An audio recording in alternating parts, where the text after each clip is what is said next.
came from Nagpur. I want to ask you one question about Vedas because I believe Vedas are main scripture of Hinduism. So I want to know if you are telling or putting a common point which is similar to other scripture, why you do not put different points in front of non-Muslim people which are contradictable or which are opposite to each other, because I believe in common point. As a being a Hindu girl, it is very important to know which are the common point and which are the different points in Hinduism scriptures. Sisters ask a very good question. She said that I quoted the Vedas, I did point out similarities. Why don't I speak about differences? And she wants to know the similarities as well as differences. Sister, if I can give a talk on similarities between Islam and Hinduism for a few hours, I can give a bigger talk and a longer talk on differences between Islam and Hinduism.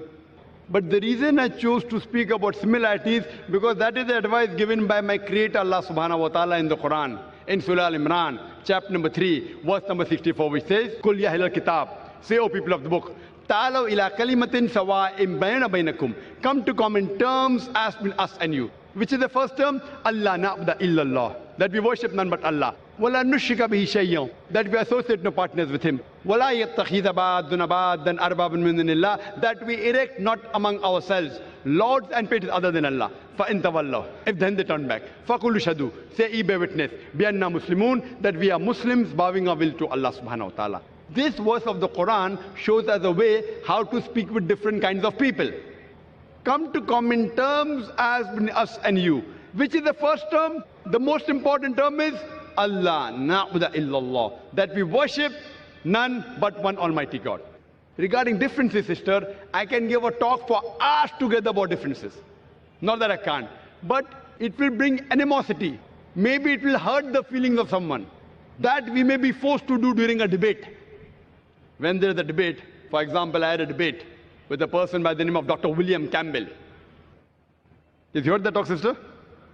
Yeah, I have seen your videos. So that talk was talking about differences between Christianity and Islam. Why? He wrote a book saying there are 30 scientific errors in the Quran. And for 8 years, no Muslim replied. In USA, it became a hot seller. So the students of US, they called me and we had a dialogue. The topic was Quran and Bible in the light of science. Whatever allegations he had against the Quran, I replied to all. I posed 38 points from the Bible, which is against science. He could not reply to any. So in a debate, I may have to do that. If I have a debate with a Hindu scholar who says that Vedas are completely with science, so then I can talk about the unscientific things. But if I talk about differences, maybe you may feel offended. So if you want to go on a higher level, surely you can ask queries at IRF. We'll give you all the things. But in public, I personally don't want to talk about contradictions unless someone forces me. Not that we aren't aware. But if you know the similarity, what I'm telling you, let us agree to follow what is common. So what I tell the people, what is common in the Vedas, in the Bible, in the Quran? Let everyone agree that at least one book is the word of God. Hindus will say, Veda is the word of God. Christians will say, Bible is the word of God. Muslim will say the Quran is the word of God. I tell them a thing which everyone wouldn't mind agreeing. Let us agree to follow what is common. So when you follow the commonalities in the Vedas, in the Bible, in the Jewish scriptures, Talmud, in the Quran, we find all the scriptures say there's one God. All the scriptures say the last and final messenger is Prophet Muhammad, peace be upon him. So I'm asking you, sister, why don't you believe in one God? I want to ask you the question, sister. Do you believe there's one God? Yeah, I believe in one God. Do you believe, and do you believe, sister, that the last and final messenger is Prophet Muhammad, peace be upon him? Just because I am asking you the question, because it is very difficult to understand Quran and Vedas, and I am so much confused which scripture is more important for me to achieve to the God. I mean, to worship to the God. Have you heard my lecture on similarities between Islam and Hinduism, or Muhammad Sallallahu Alaihi Wasallam in the Hindu scriptures? Have you heard that? Yeah, I have heard. Do you know that your scripture says that the last and final messenger is Prophet Muhammad, peace be upon him? Yeah. Do you know that? Yeah. So do you believe Prophet Muhammad is the messenger of God? Yeah, definitely. Do you believe? Yeah. So if you believe there's one God, and you believe that idol worship is prohibited, and if you believe that Prophet Muhammad is the last messenger, in Arabic we call you as a Muslim.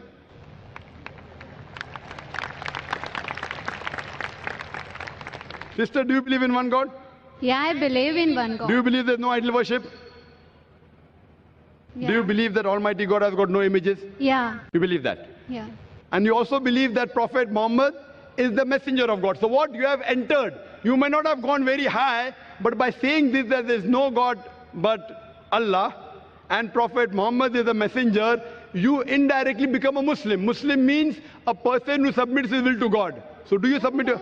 But I am indirectly Muslim, no? If Vedas telling the same thing and Quran telling the same thing. So Yes. which... If you're indirect also, no problem.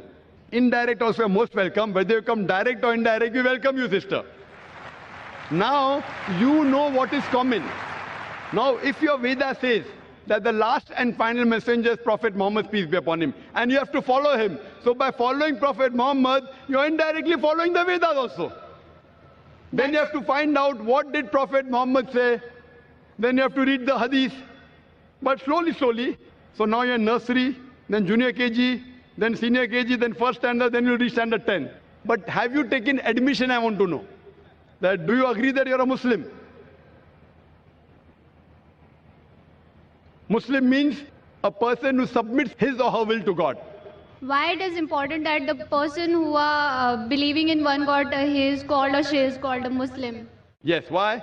Muslim means a person who submits his will to God. And the first important creed to submit your will to God is believe there's one God, believe there is no idol worship, and believe Prophet Muhammad is the messenger. If you say this, that means you have agreed to submit. And then it takes time. Then you go to standard 1, then slowly you may know what is required about fasting, about charity, not to rob, not to steal. All this comes later. But do you agree to submit your will is important. And do you agree to follow the teachings of Prophet Muhammad is important, what I want to ask you, sister. Yeah, I agree. So would you like to say the Shahada? Shahada means, would you like to say in Arabic that there is no God but one God and Prophet Muhammad is the messenger? Yeah, there is a one God. And the Prophet Muhammad is the last prophet. MashaAllah. MashaAllah, sister. Congratulations. I would just say it in Arabic and I want you to repeat it. You know what you have said is the same thing. But I want to ask you, sister, is anyone forcing you to say this? No, no one. Is anyone putting pressure? No. It is completely out of your free will. Yeah. Okay, sister. I say in Arabic, just repeat it. Ashhadu Ashhadu Allah Allah ilaha ilaha illallah illallah wa ashhadu wa ashhadu anna anna Muhammadan Muhammadan abduhu abduhu wa rasuluhu. wa rasuluhu. I bear witness. I bear witness I bear witness that there is no God that there is no God but Allah but Allah and Prophet Muhammad, and Prophet Muhammad, peace be upon him, peace be upon him, is the servant is the servant and messenger of Allah. and messenger of Allah. MashaAllah. Thank you. I congratulate you, sister. Now we have entered the fold of Islam. And inshallah, for getting more knowledge, for going to first standard, second standard, third standard, be in touch with the sisters of the Islamic Research Foundation. And it will be a pleasure to guide you. And if you have any queries regarding Quran, regarding Islam, you're most welcome to ask. If you have any queries even regarding Hinduism, Yeah. etc., most welcome, sister. And I pray to Allah subhanahu wa ta'ala that may He grant you Jannah, sister.